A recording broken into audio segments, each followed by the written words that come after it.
if I told you that some of the most haunting melodies and breathtaking artworks of our time weren't created by human hands, but by algorithms running on silicon chips?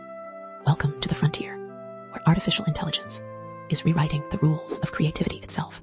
Right now, machines are composing symphonies, painting portraits, and writing poetry that can move us to tears. They're not just copying what humans do. They're creating something genuinely new, something that never existed before. And this raises a question that keeps philosophers and scientists awake at night. If a machine can be creative, what does that say about the nature of creativity and consciousness itself? Let's start with the art. In 2018, an AI-generated portrait called Edmond de Belamy sold at Christie's auction house for $432,000. The painting depicted a blurry figure in dark clothing, signed not with a name, but with a mathematical formula. The algorithm that created it had studied 15,000 portraits painted between the 14th and 20th centuries. It learned the patterns, the techniques, the subtle ways that human artists capture light and shadow and emotion. Then it created something entirely its own. But here's where it gets really interesting. The AI didn't just remix existing images like a sophisticated copy-paste tool. It used something called a Generative Adversarial Network, or GAN for short. Think of it as two neural networks locked in a creative duel. One network generates images, while the other judges whether those images look real or fake. They push each other to improve, like two artists challenging each other to create better work. The generator keeps creating until it can fool the judge. The result, entirely original artwork that never existed in the training data. Now, let's talk about music. AI systems like OpenAI's MuseNet and Google's Magenta can compose original pieces in styles ranging from Mozart to the Beatles. These systems don't just string together random notes. They understand musical structure, harmony, rhythm, and even emotion. They can write a Bach chorale that musicologists struggle to distinguish from the real thing. They can compose film scores that give you goosebumps.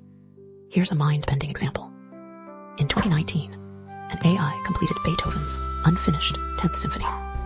Beethoven left only sketches and notes when he died in 1827. Nearly 2 centuries later, researchers fed an AI everything Beethoven ever wrote.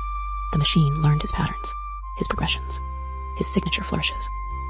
Then, it composed movements that sound authentically Beethovenian. Music experts describe it as hauntingly beautiful and surprisingly coherent. So how does this actually work? At the heart of AI creativity are neural networks modeled loosely on the human brain. These networks contain millions of artificial neurons connected in layers. When you train them on vast amounts of creative work, they start recognizing patterns that even humans might miss. They learn what makes a melody satisfying, what makes a painting compelling, what makes a poem resonate. But here's the crucial part. These systems don't just memorize and regurgitate. They learn abstract concepts. An AI trained on landscape paintings doesn't just remember specific trees and mountains. It learns the concept of a landscape, the relationship between foreground and background, the interplay of colors that creates mood and atmosphere. Then it can generate landscapes that have never been seen before. This challenges our deepest assumptions about what makes us human. For centuries, we've defined ourselves partly through our creativity. We believed that imagination, inspiration, and artistic expression were uniquely human traits, perhaps even evidence of consciousness or soul. If machines can do these things, what does that mean? Some philosophers argue that AI creativity is fundamentally different from human creativity. They say humans create from lived experience, from emotion, from a conscious understanding of meaning. When you paint a sunset, you're drawing on memories of warmth on your skin, the smell of evening air, feelings of peace or melancholy. An AI has no such experiences. It manipulates patterns without understanding, without feeling, without true intention. But others counter that this distinction might not matter as much as we think. After all, we can't truly know what another human experiences when they create. We judge creativity by its output, not by the internal experience of the creator. If an AI generates music that moves us, art that inspires us, poetry that makes us think, does it matter whether the machine feels anything? Here's a fascinating twist. Some artists are now collaborating with AI, using it as a creative partner rather than a tool. The human provides direction, taste, and intention. The AI offers possibilities the human might never have imagined.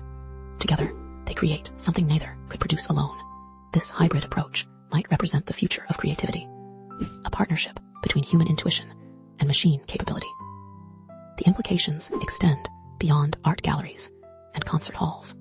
AI creativity is being used to design new drugs by imagining molecular structures that have never existed. It's creating architectural designs that are both beautiful and structurally innovative. It's generating new materials with properties we need, but haven't been able to engineer. Creativity, it turns out, isn't just about making pretty things. It's about solving problems in novel ways. But there are challenges and controversies too. Who owns AI-generated art? The programmer who wrote the algorithm? The person who trained the model? The AI itself? These aren't just theoretical questions. They have real legal and economic implications. There's also concern about AI flooding the market with cheap creative content, potentially devaluing human artistic work. Then, there's the question of bias. AI learns from human-created data, which means it can absorb and amplify human prejudices. An AI trained primarily on European classical music might struggle with other musical traditions. One trained on paintings from predominantly white male artists might have trouble representing diversity. We're essentially teaching machines our cultural assumptions, for better or worse. Here's something that might blow your mind. Some researchers suggest that studying AI creativity might actually help us understand human creativity better. By building systems that can create, we're forced to articulate what creativity actually is. We have to break it down into components, understand its mechanisms, explain its processes. In trying to give machines the spark of creativity, we might finally understand our own. The debate about AI and consciousness remains wide open. Can a machine truly be creative without being conscious? Can it be conscious without having subjective experiences? These questions don't just matter for philosophy. They matter for how we treat AI systems, how we regulate them, and how we integrate them into society. If an AI can create beauty, can it also suffer? If it can imagine, can it also want? What we're witnessing is nothing less than a revolution in how we understand creativity itself. AI isn't just mimicking human creativity. It's expanding our definition of what creativity can be. It's showing us that the spark we thought was uniquely ours might actually be a process. One that can emerge from different substrates, whether biological neurons or silicon chips. So here's the question that lingers. In a world where machines can dream in pixels and compose in notes, what new wonders might human and artificial minds create together?